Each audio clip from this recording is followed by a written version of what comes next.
For the past 14 days, we have been under mandatory home quarantine in Taiwan, staying within the four walls of our small studio apartment in Taipei at all times. We came to Taiwan looking for a safe haven amidst the current COVID-19 pandemic. And today, for the first time in 2 weeks, we get to go outside and see for ourselves what daily life is like here. Today is a very exciting day for us. In case you've missed the last couple of videos, we are currently in Taiwan. This yellow duck beside me is still Naik. Yeah, it's me. I know he didn't recognize me, but it is me. For the last 2 weeks, we've been holed up in mandatory home quarantine to ensure that if we do have the virus, we cannot infect anyone else. And now, for the first time, we get to go outside. Dun, dun, dun, dun, dun, dun, dun, dun, dun, dun, dun. Outside of the apartment. We need to get some new hand sanitizer because we're almost out of hand sanitizer. And we also need to get some face masks, which are, I won't say mandatory in Taiwan, except for when you take the metro or something, but they're highly, highly recommended. And as you can tell, Naik has one that we kindly got from a stranger at the airport, but I do not have one. The moment has come. 3, 2, 1. And we are outside. There's actually quite a lot of people here outside. That is our apartment right there. Oh, actually next to the police station. This is Taipei City Police Department 1 Hua Precinct. And that up there is our apartment. I didn't realize. The apartment we were renting is outside of the city center of Taipei a little bit. So we are not gonna go to a more crowded area because we don't need to. We're just gonna try to find somewhere where there are a few pharmacies. There should be a street around here somewhere, like a shopping street, right? 300 or 400 meters from the apartments. Life is as normal here. Everything is open. There's still people on the street. Restaurants are open. Malls are open. Schools are open. People are going to work. Hey, look at that. There's a pharmacy at the corner. It looks like a big one, so hopefully we can get some nice little duck faces here. Taiwan actually has a very good supply of masks. They produce about 13 million, I think it is, now daily for a population of 23 million people. You need to have a resident card or something like that, and then you can order yours online through a sort of rationing system. But obviously we're not residents, and we read that you should be able to get them as a foreigner if you present your passport at a pharmacy, but we'll see if that's really, if it's really that easy. Let's try. La Farmacia. Give me those masks. I don't think you're looking at the right type. It's a facial mask. I mean, is that what we're looking for? No, it's like kind of mask you put on your face, make yourself a bit more beautiful, like this one. Yes, because this one is just absolutely beautiful on you. First pharmacy, that's a no. They don't have them. They only have the kiddie version.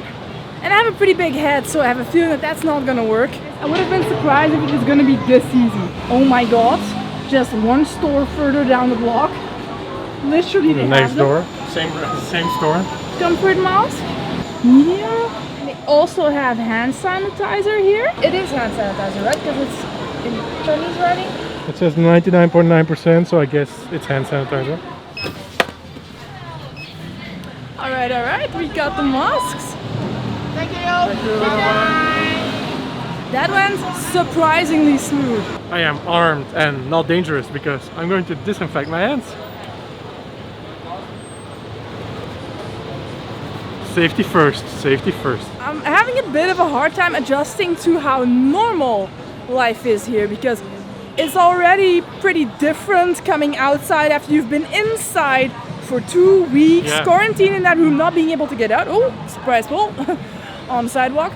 But it's also weird because we've been reading news about how the situation is getting worse in Europe, in the US, and a lot of people getting infected. 3/4 of the rest of the world is like locked down, stay at home, don't go outside, just outside for food. Here it's like life is normal. Disinfecting before putting on my mask. There's also a surprising amount of people actually not wearing masks. Like I thought I would be the only one and that people would stare at me as if I was crazy. Yeah, but I think it's about 10-15% of people don't wear masks. So I mean, there's still quite a amount of people who don't wear it. So.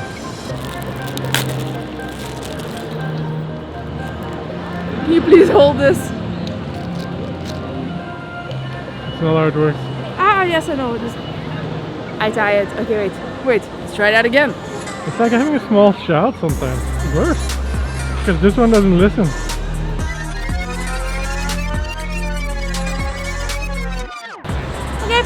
better. You So look some you look pomade. pretty cool. I mean, you almost look like a ninja or something. I look like a duck. It probably looks so weird that you cannot see our face move right now while we speak. Yeah, we can. But trust me, it's moving like. Look. Bloop, bloop, bloop, bloop, bloop, bloop. Look, if I do like this. It's not that people here in Taiwan are being reckless by going outside, not staying at home all the time. They just have the situation pretty well under control. Today is April 2nd, and so far Taiwan only has about a little bit more than 300 cases of the virus, despite being less than 100 kilometers away from mainland China. Everyone expected the virus to get really, really bad here. The reason why that didn't happen is because of the harsh lessons Taiwan learned from the 2003 SARS outbreak, during which it was one of the worst hit territories, losing 181 lives. While SARS now pales in comparison to the current crisis, it did teach Taiwan the importance of a rapid, decisive response in order to prevent local outbreaks. So in December 2019, Taiwan started screening passengers on incoming flights from Wuhan for symptoms of the novel coronavirus. While the rest of the world was still debating whether to take action, in Taiwan, wearing face masks became part of routine as early as January. In order to prevent anyone with a fever from entering, people were having their temperatures checked before entering workplaces, public buildings, and later the MRT subway system. The government integrated people's travel history and health records into a single system, so that healthcare workers could easily flag potential COVID-19 cases based on their symptoms together with recent travel history. So far, Taiwan has managed to keep the current outbreak under control, avoiding more drastic measures such as lockdowns and curfews. This is actually Chimandong, I think, or Chimendong, I think it's the name, Chimen. It's one of the main shopping streets here in Taipei. It's pretty popular area as well. But you can still see there's like loads and loads of people walking around. Pretty much all the shops are still open, all the restaurants, all the shops. I haven't seen a single one here that's really closed. Although the streets of Taipei appeared pretty bustling to us, according to Google's COVID-19 Community Mobility Report, which tracked the changes in movement patterns during the current pandemic for different communities across the globe, Taiwanese people are moving about significantly less than usual. Mobility trends for public transport hubs are even down 28% compared to normal levels. People are not really practicing social distancing though. That is true. Because we just saw some street artists performing like a little routine, a show where it's like a magician escaping from change and stuff like that. And people were just really packed up very close. But other than that, it's not too busy in the streets, so people are quite spread out. It kind of can continue somewhat of a semi-normal life. But it's also creepy. On the other hand, it's a bit creepy because you know what's going on in the rest of the world. So far there haven't been a lot of cases, but sometimes can go very, very quickly if it starts spreading. So I think we're going to avoid going outside to crowded places. I think the mask that I have is like the winter version of a face mask. It's warmer than like a really, really big thick scarf. And every time I speak, it's like my own breath warms it up even more on the inside. So you tend to speak less, you would say? I'm inclined to speak less, yeah. Perfect mask. Where can I get more? Can I buy them in bulk? Excuse me, sir, please keep your distance. Sorry, excuse me. Now that we're spending like the majority of our time inside, we were just thinking a few days ago that it would be so nice to have like a drink, like a little bit of wine or whatever, just to enjoy while you watch some Netflix in the evening or something like that. And you can get pretty much anything on Uber Eats here, but you cannot get liquor or alcohol on Uber Eats. So we have to come get our own in the liquor store. Fortunately, it's not that far, and there's no one else here. Oh my god, I have something that's gonna make you happy. Come here. What? Whiskey that is decently priced. 20 euros for a small bottle. Do you want it? I think so. I mean, and it's one of the brands that you like. Yeah, it's been ages since I had good whiskey. Prices of wine and champagne are pretty steep here. And there's this sparkling wine that I know that we have in Belgium too, in a shop I regularly go to. I think it costs maybe 10-12 euros in Belgium. Here it costs 36 euros. It's 3 times the price what you would pay in Belgium.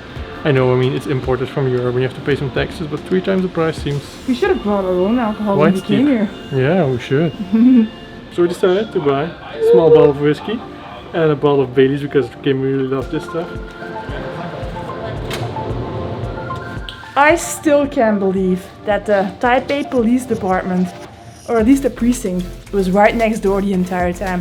Which means that because they check up on you during your home quarantine, they send you like these text messages to ask you how you're doing, if you're having symptoms, if you're okay, if you need any help. Also just to check in on you and make sure you're still home, because they have to track your phone while you're sending the reply. But I think these guys were just like, yeah, you can still see him. We'll send it. They're good, they're good. Da-dum, da-dum, da-dum, da-dum, da-dum, da-dum, da-dum, da-dum. Try it. Open. Gotta be kidding me. Ha. 2 days later. 2 days later. Put this in the fridge. That's my glass. Looks like it's a lot, but it's not really that much. Alcoholic. Da-dum, da-dum, da-dum, da-dum, da-dum.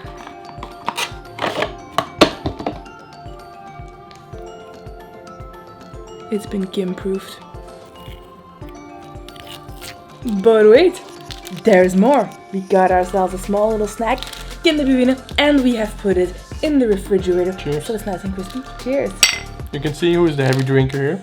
It's not the same. I mean, mine is just 1/5 of what Kim is drinking. It's not nearly as strong as what you're drinking. It's half as strong. It's I'm half just as kidding. strong, so I need the double amount in order to get the same effect. It was a big adjustment for us today going into Taipei. Just the sheer amount of unsettling news there is at the moment. Yeah. It's weird to see so many people in one place, but I do think we're pretty safe here. Yeah. Next time you will see us head out of Taipei Yeah. and head, well, more south. We just want to move away from the most crowded city. It makes no sense at this point with everything that's going on. Yeah, it's Stay the in most crowded, most international city, so I mean it's the most likely to cause some problems. Yeah, cause some problems. So we're gonna head south. So make sure to tune in for the next video where we show you how all of this And we'll see you turns out. in the next one. Bye bye. Cheers!